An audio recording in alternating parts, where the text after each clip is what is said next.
तो दोस्तों आज हम फिर से आपके लिए लेकर आए हैं देश दुनिया की तमाम ताजा बड़ी खबरें। सबसे पहली बड़ी खबर में आपको बताएंगे दोस्तों कि 10 सालों के बाद मुस्लिम देश बनेगा स्वीडन। स्वीडन की सरकार ने किया ऐलान, बहुत तेजी से स्वीडन में बढ़ रहा इस्लाम।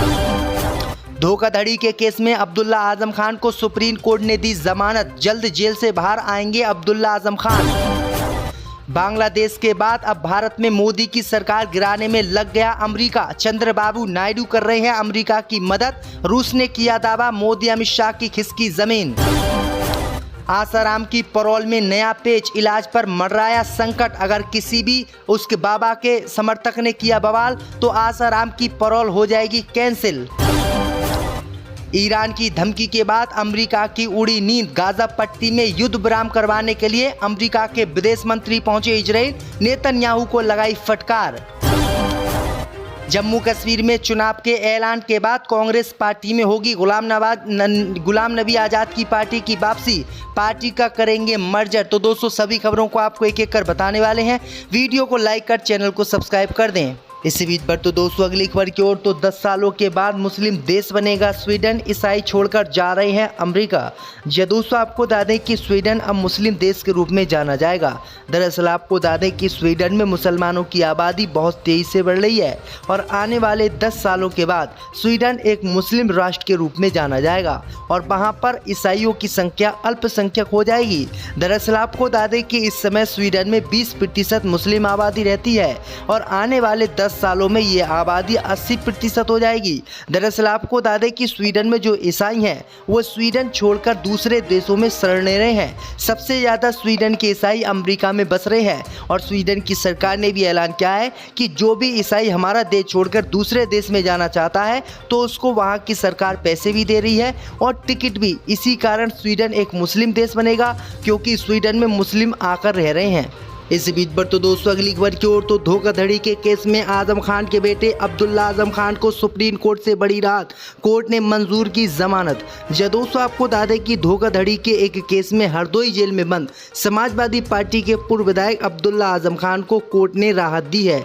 अदालत ने नदी की जमीन खरीद फरोख्त के आरोप में दर्ज मुकदमे में उनकी जमानत अर्जी मंजूर कर ली है, लेकिन अब्दुल्ला आजम अभी जेल में ही रहेंगे। अब्दुल्ला आजम पर कई और मामले हैं जिनमें अभी उन्हें जमानत नहीं मिली है। मालूम हो कि इसी साल जनवरी माह में बेनजीर घाटमपुर में तैनात लेखपाल संजय कुमार ने शहर कोतवाली में मुकदमा दर्ज कराया था और आरोप लगाया था कि इन्होंने नदी की जमीन पर जबरदस्ती कब्जा किया है। लेकिन अब कोर्ट ने इसी मामले में अब्दुल्ला आजम खान को राहत दी है और उनको जमानत दे दी है, जो योगी सरकार के लिए भी बड़ा झटका माना जा रहा है क्योंकि आजम खान और उनके बेटे दोनों ही जेल में बंद हैं। इसी बीच पर तो दोस्तों अगली खबर की ओर, तो अमेरिका रच रहा मोदी सरकार गिराने की भारत में साजिश, चंद्रबाबू नायडू कर रहे हैं मदद, रूस ने किया दावा। दोस्तों आपको बता दें कि बांग्लादेश के बाद अब भारत में मोदी की सरकार गिराने में अमेरिका लग गया है और अमेरिका के साथ मिलकर चंद्रबाबू नायडू उनकी मदद कर रहे हैं। दरअसल आपको बता दें कि रूस ने इसका दावा किया है। रूस की सरकारी न्यूज एजेंसी ने ऐलान किया है कि मोदी सरकार को उखाड़ फेंकने के लिए अमेरिका की खुफिया एजेंसी CIA पर्दे के पीछे से बड़े पैमाने पर प्रयास कर रही है। रूस की सरकारी मीडिया स्पुतिन ने अपनी रिपोर्ट में दावा किया है कि आंध्र प्रदेश के मुख्यमंत्री चंद्रबाबू नायडू प्रधानमंत्री मोदी की सरकार गिराने के लिए अमेरिका की मदद कर रहे हैं। वहीं आपको बता दें कि रूस के दावे के बाद मोदी की नींद उड़ गई है और मोदी की कभी भी सरकार गिर सकती है। दरअसल आपको बता दें कि अमेरिका के बड़े बड़े नेता आंध्र प्रदेश के मुख्यमंत्री से मुलाकात कर रहे हैं, दूसरी तरफ असदुद्दीन ओवैसी के पास भी जा रहे हैं, जिसके कारण रूस ने दावा किया है कि मोदी की सरकार अब भारत में गिरने वाली है और अमेरिका सरकार गिराने की साजिश रच रहा है, जिस तरह से उसने बांग्लादेश में सरकार शेख हसीना की गिराई। इसी बीच पर तो दोस्तों अगली खबर की ओर, तो आसाराम की पैरोल में नया पेच, इलाज पर मंडराया संकट। दोस्तों आपको बता दें कि 83 साल के आसाराम दिल का इलाज कराने के लिए 7 दिन की पैरोल पर जेल से बाहर निकल रहे हैं, लेकिन परेशानियां अभी भी उनका पीछा नहीं छोड़ रही हैं। पहले जोधपुर कोर्ट ने शर्त रखी कि 7 दिन राजस्थान और महाराष्ट्र की पुलिस उनके साथ रहने वाले मेडिकल स्टाफ का पूरा खर्च उठाएगी, जो लाखों में जा सकता है। इसके लिए भी भी बाबा आसाराम तैयार हो गए, लेकिन अब महाराष्ट्र पुलिस ने उन्हें तगड़ा झटका दे दिया है। इसके लिए खुद आसाराम को अपने समर्थकों से अपील करनी पड़ गई है।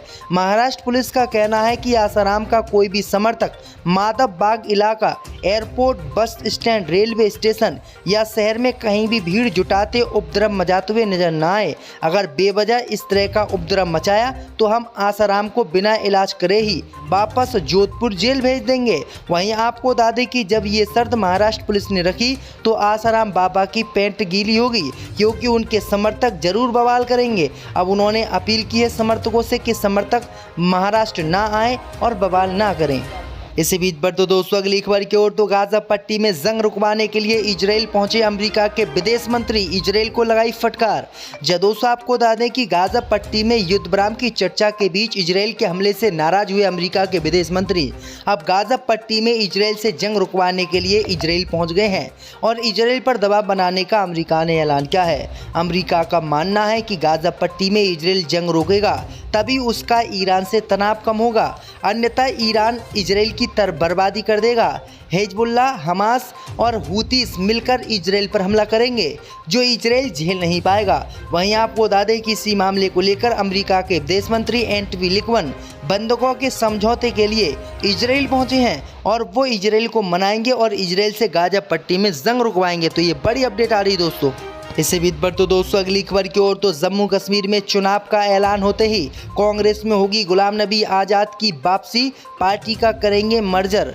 दोस्तों आपको बता दें कि जम्मू कश्मीर में विधानसभा चुनावों की तारीखों का ऐलान हो गया है।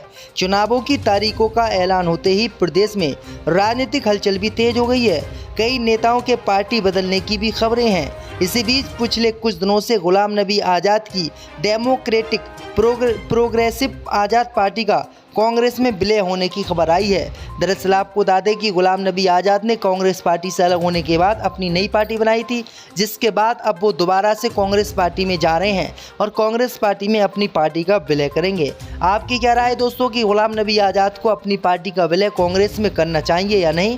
हमें कॉमेंट करके ज़रूर बताएं। इसी बीच पर तो दोस्तों अगली खबर की ओर तो लड़ते लड़ते बचे रूस और अमेरिकी गठबंधन के विमान, सीरिया में हुआ आमना सामना, पायलट ने सूझबूझ से रोका टकराव।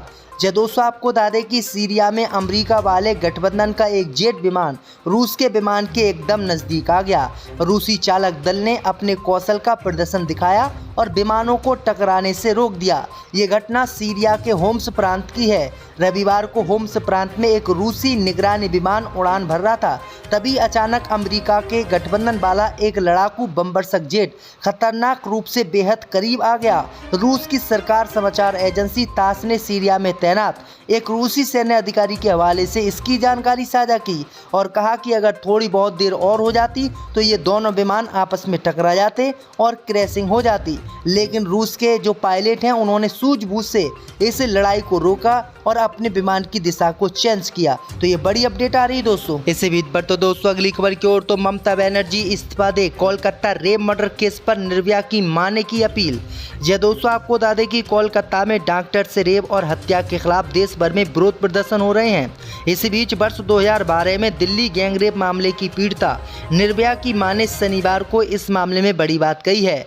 उन्होंने पश्चिम बंगाल की मुख्यमंत्री ममता बनर्जी के मुख्यमंत्री पद से इस्तीफा देने की मांग की है और कहा है कि वह स्थिति को संभालने में विफल रही हैं, इसलिए उन्हें मुख्यमंत्री पद से इस्तीफा दे देना चाहिए। वहीं आपको बता दें कि आगे उन्होंने आरोपियों के खिलाफ कड़ी कार्रवाई करते हुए फांसी देने की मांग की है। निर्भया की मां ने कहा है कि इस तरह की घटनाएं देश में बढ़ रही हैं, इसलिए सरकार और कोर्ट को सख्त कदम उठाने चाहिए और आरोपियों के खिलाफ सख्त कार्रवाई करनी चाहिए। अब देखते हैं दोस्तों इस मामले में क्या कार्रवाई सरकार करती है।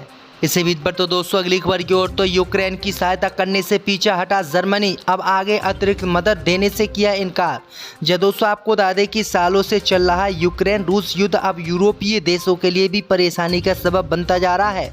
एक समय पर रूसी गैस का सबसे बड़ा खरीदार जर्मनी अब यूक्रेन की अतिरिक्त सहायता न करने की योजना बना रहा है।